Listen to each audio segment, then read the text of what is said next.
ఇప్పుడు మనం తులారాశి వారి గురించి చెప్పుకుందాం. ఈ తులారాశిలో చిత్త 3, 4 పాదాలు, స్వాతి 4 పాదాలు, విశాఖ 1, 2, 3 పాదాలు ఉంటాయి. సహజంగా ఈ రాశివారు ఎక్కువగా లగ్జరీ లైఫ్ లీడ్ చేయాలనుకుంటారు.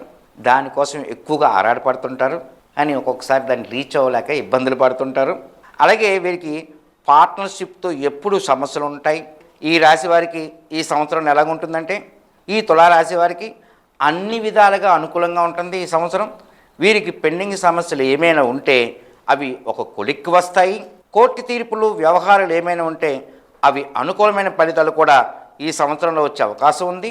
నిరుద్యోగులకు ఉద్యోగ ప్రయత్నాలు సఫలీకృతమవుతాయి. అలాగే వ్యాపారస్తులకు వ్యాపారాభివృద్ధి, ధనలాభం కూడా ఉంటుంది. ఈ సంవత్సరం ఆకస్మిక ధనలాభం కలిగే అవకాశాలు కూడా మెండుగా ఉన్నాయి. అలాగే ఉద్యోగస్తులు ప్రమోషన్స్కు వచ్చే అవకాశం ఉంది. పోటీ రంగాల్లో విజయం సాధించే అవకాశాలు ఉన్నాయి. కుటుంబ జీవిత వాతావరణం చాలా బాగుంటుంది. ఈ సంవత్సరం రాజకీయ నాయకులు కలిసి వచ్చే సంవత్సరం కూడా అని చెప్పవచ్చు. విద్యార్థులకు శుభ ఫలితాలు ఉంటాయి. మ్యారేజ్ కాని వారు ప్రయత్నాలు చేయండి, సక్సెస్ అయ్యే అవకాశాలు ఎక్కువగా ఉన్నాయి. మీరు నిత్యం కనకదార స్తోత్రాన్ని పఠించండి, మంచి శుభ ఫలితాలు పొందుతారు.